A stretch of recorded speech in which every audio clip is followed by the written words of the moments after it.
Okay, so think about that feeling, Right. right? Like that electric buzz of first love, summer stretching out forever. Everything feels possible. And picture it all happening on Long Island. Sounds pretty idyllic. It does, right? Here. And that's kind of the world we're stepping into today with Last Exit to Montauk. Ah, interesting. Yeah. We're going to be diving into excerpts, really trying to understand how this relationship, this brand new thing between two young people, how it all begins. Okay, so the initial sparks. Exactly. The moments that count. And of course, you can't forget the people surrounding them, friends, family, that whole orbit influencing things. The book itself actually has this really tactile quality to it. Oh, how so? Well, the cover design's by Robin Krauss, and then the formatting, both the physical book and the ebook, is by Bob Houston. I see. It just makes it feel like a real part of the story somehow. And we'll be following their encounters across all these different scenes, from everyday stuff like grocery shopping to, more intense things like a super competitive tennis match. Yeah. And then there are the introductions, meeting each other's friends, families. But always a bit nerve-wracking. Oh, totally. And to give you a taste of where we're headed, just listen to some of these chapter titles. Dinner Time, Love and the Sandfleas. And then this interesting juxtaposition, Breakfast and a Funeral. Whoa, okay. Yeah. And then it keeps going. Katie and Iris, Smith Point, Beach Blanket Guidos, The Fight, Better Call Ma, Hello Nurse, Reality Check, Blowing Some Stink Off, and then Pleasure in the Grass. Wow, that's quite a journey just from the titles. I know, right? Ah. So, like with any good story, we have to start at the beginning. How did these two even come across each other? Well, what struck me was how the narrator first notices B at school. They're in the same grade. She just started in 10th, lives nearby. And his first impression, she's pretty, but, nothing over the top, no conceit. Interesting. It's like that down-to-earth vibe is what grabs his attention. No pretense. I see. It makes you think, doesn't it? Like maybe that's what draws him in initially. It does. And then you get this incredibly strong sensory detail, this memory of an orange scent. And it's not just the smell of the fruit itself. It's this potent mix of sunshine and citrus that he starts associating with her. Wow, that's powerful. I know, right? It makes you think about how smells can be like time machines. Boom, you're right back in a moment. Totally. So what's the significance here? Like, why is that first impression, that non-visual one, so strong? Well, smells or olfactory memories, they stick with us. Yeah. And they're often linked to powerful emotions. Yeah. So that initial scent, it could represent the start of those positive feelings, even if he's not fully aware of it yet. It's deeper than just seeing her, right? It's immediate, almost primal. Oh, okay. So we've got the sensory connection forming.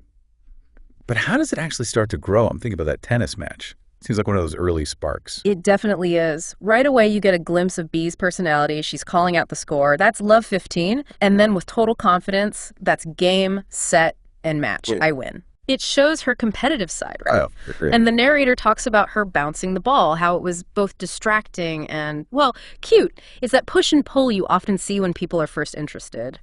Annoyance mixed with attraction. You can practically feel his wounded male pride at losing.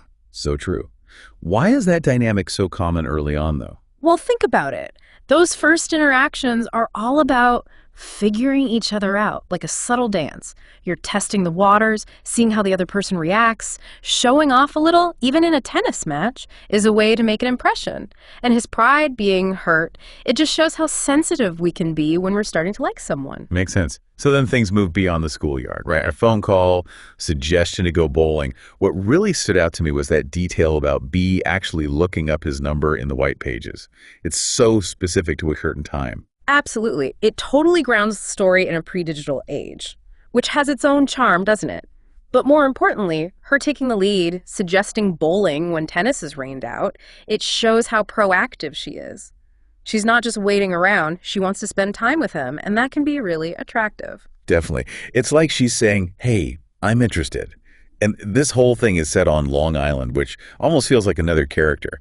That description of the strip mall, the lineup of pizza places, Tony's, Vinny's, Mario's, Johnny's, you know exactly the kind of place. So familiar, right? So familiar. How does that setting contribute to their connection, though? Well, these everyday places, they create this sense of shared experience. It's the backdrop of their lives. Those common reference points make their connection feel real, grounded. Right. It's not some fairy tale romance. Now, we also meet the narrator's close friends, Jean-Paul and Hannah. the twins. He even calls them fact brats because their parents work at the school. They've been tight since 7th grade, this class of 23. So how do these established friendships play into this new relationship? They're like the narrator's foundation, his social world. And the fact that he's hesitant to share B, it shows how much she means to him already. He's protective. Right. You know, it's always a bit of an adjustment when a new person enters a tight friend group. Can be supportive, but also, you know, create some tension. Totally. Which leads to that almost missed invitation to friendlies. He almost doesn't catch on to her hints. Why are those early social cues so tricky to navigate? Well, early on, you're both kind of testing the waters, right? You're not always direct. You want to gauge the other person's interest without being too vulnerable.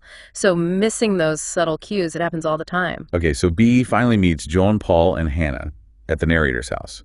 It's super casual, the way the twins just walk in. They were family. That's sweet. I know. It just shows how close they all are. And Hannah seems to like B right away, which is important, right? Yeah, that validation from close friends can make a big difference. Totally.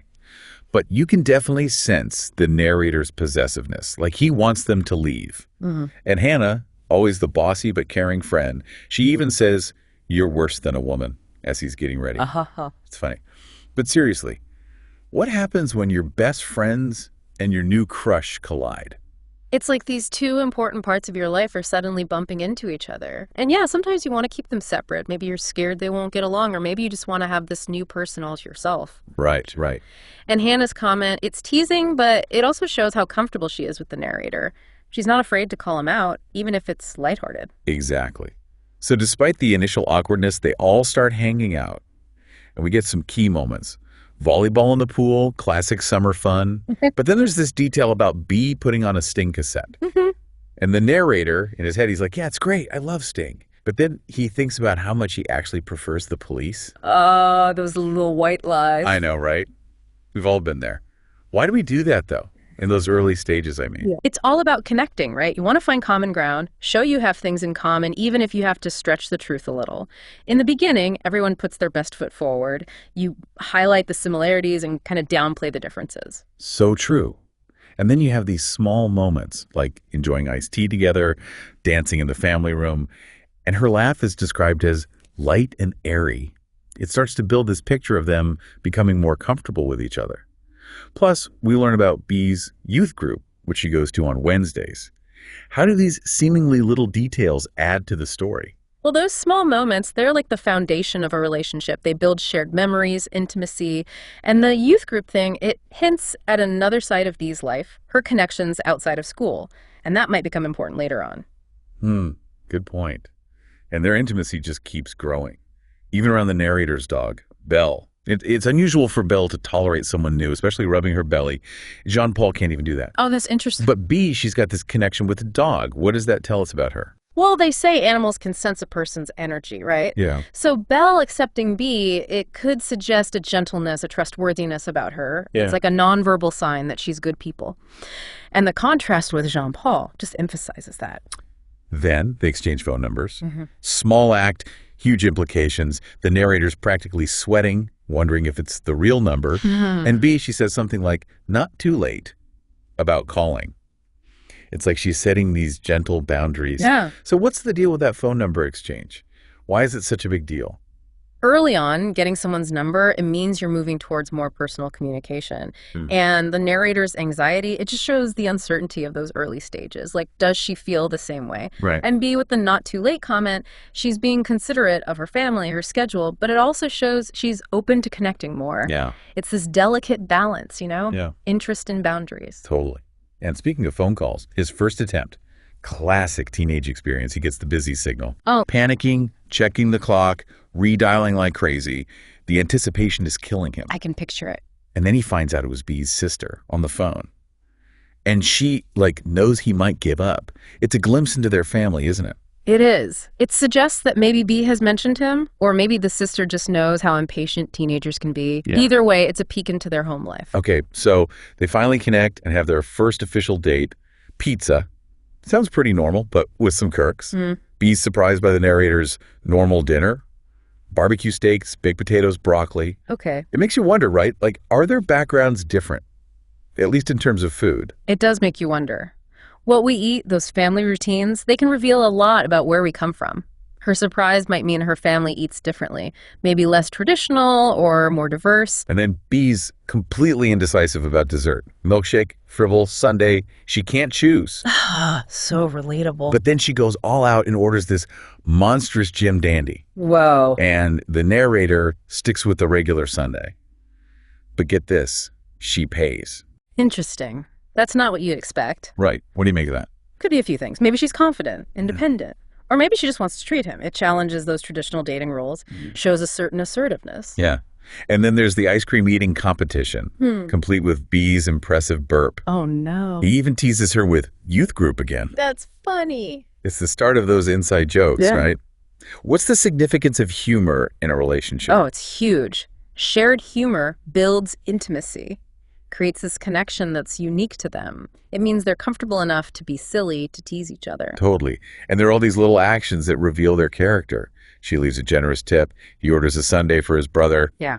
But the walk to her car feels like a real turning point. She puts her arm around him. Wow. Okay. That's a clear sign. It is, right? It's a move towards more intimacy, a nonverbal way of saying, hey, I'm into you. Definitely. And then the kiss on the cheek in the car. He's left speechless. They make plans for the next day. It's official. This is more than just a casual hangout. So the morning before seeing her, he's a mess of nervous energy. Wakes up early, walks the dog, gets gas, even speeds a little. What's going on there? Oh, that pre-date excitement, right. It's physiological. Anticipation releases adrenaline, your heart's racing. He's channeling all that nervous energy into little tasks. Right. And the speeding thing, his little monologue about not recommending it to his kids one day, it's funny. He's self-aware even in the midst of all the excitement. He is. But meeting B's mom, not quite as enthusiastic. She gives him the critical once-over. Doesn't invite him in. Makes you think, right, what's the dynamic there? It could be a lot of things. Maybe she's cautious by nature, protective of B, or maybe there's something else going on in the family. The fact that B appears soon after suggests she knows her mom's like this and maybe tries to smooth things over. And then there's that stop for gas. And B seems really uncomfortable, maybe even angry, about going back to her house. Yeah, that's a bit of a red flag. It is, right, like a hint that things might not be perfect at home. Definitely. It makes you curious about what's going on there. For sure. But despite any family stuff, they definitely have fun together. They joke around, have common interests, like that scoundrel and princess Star Wars banter. Classic. I know. At first she denies being a fan, but then she quotes lines. It's playful, and it shows they share that cultural touchstone. How important is that kind of thing in a relationship? It's huge, especially when you're young. It creates the sense of belonging, of understanding each other. You have this common ground for conversation, for humor. It builds that shared identity. Yeah. And then they go to this store with an adult theme full of 80s stuff. Pot paraphernalia, blacklight posters. It's so specific to the time. It is. And then B finds all these stylish clothes, tries them on in the dressing room. She looks great but feels insecure. That feels so universally teenage, doesn't it? Absolutely. Being a teenager is all about self-consciousness. You're so aware of your body, how you look, and there's all this pressure from society, this desire to fit in. Right. So she might look great, but inside, she's struggling. And the narrator, he's starting to see that. It's a moment of empathy. It is. And it seems like B's influence even extends to his own shopping. At Macy's, he buys sweaters, T-shirts, a striped polo shirt. It's like their lives are blending together. It's sweet, isn't it? It is. And the drive back to his house sounds almost perfect. Singing along to the radio, holding hands. But then they arrive, and it's all interrupted by the sounds of his brother's drumming. What's the effect of that shift? It's a dose of reality. Even when you're falling in love, life goes on. The family, the everyday stuff, it's still there. True. But then they go for a swim. B's in her amazing bikini. They're pushing each other into the pool. It's back to that playful intimacy. And then the plan emerges. Dinner at B's house with her family. Okay. And that's when we get the introduction of lutefisk. You know that Scandinavian fish dish? He's never heard of it. And her description is hesitant, like it's not everyone's cup of tea. Definitely sets the scene for an interesting meal.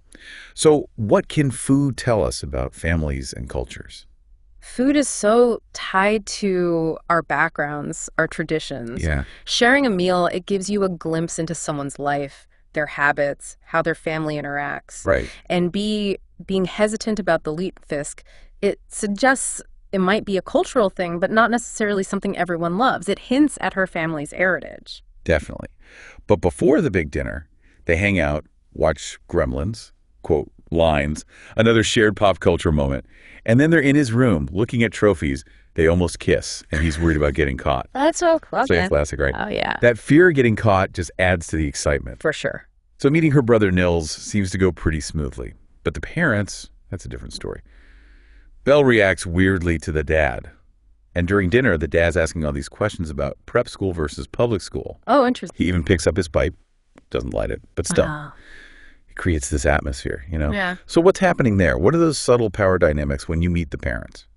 It's like everyone's sizing each other up. The parents are checking you out, looking for clues about your character. Right. And those questions about school, it could be about differences in class, values, even the pipe thing. It's a way of asserting himself, his authority. It does feel that way. Yeah. And then Ellie, she confirms B's warning about the lutefisk. But then Bee and the narrator, they share this little moment, giggling, sticking their tongues out, like a mini rebellion. So after dinner, they go to her room, listen to music. He'd rather listen to the Beatles, but they end up listening to the Rolling Stones. Okay. And he describes it as Mick serenading us while they hold hands. Oh. It's another intimate moment.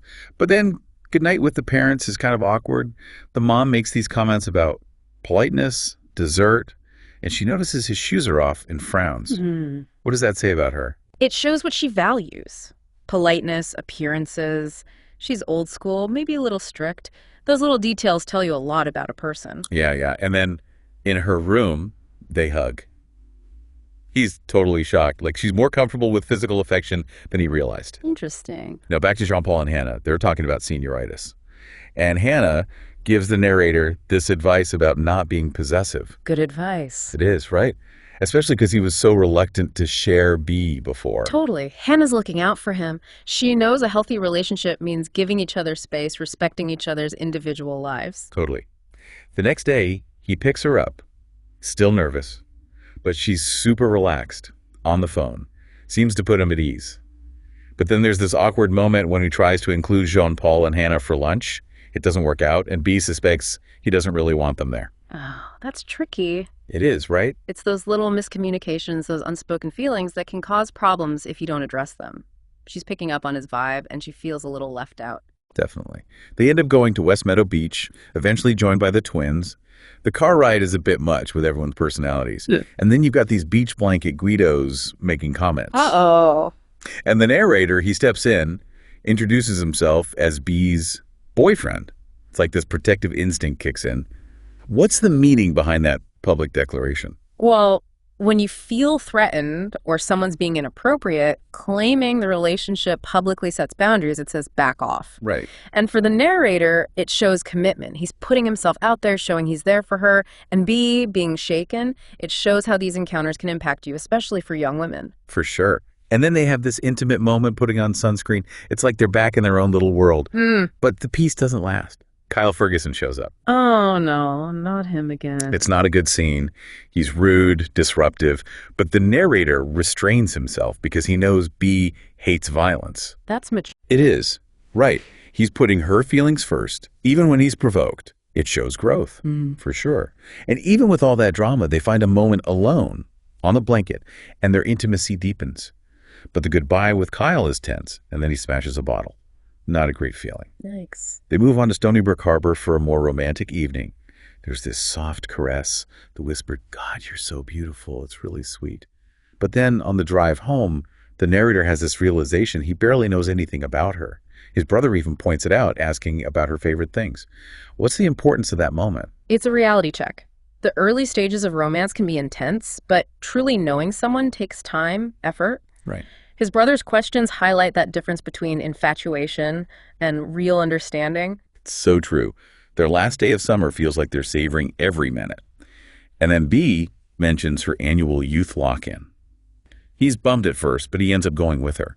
And it's surprisingly positive. She gives him a tour, shows him the sanctuary. They even share a kiss there, and she whispers, "God, I love you." It's this powerful moment made even more intense by the setting. Wow. I know, right?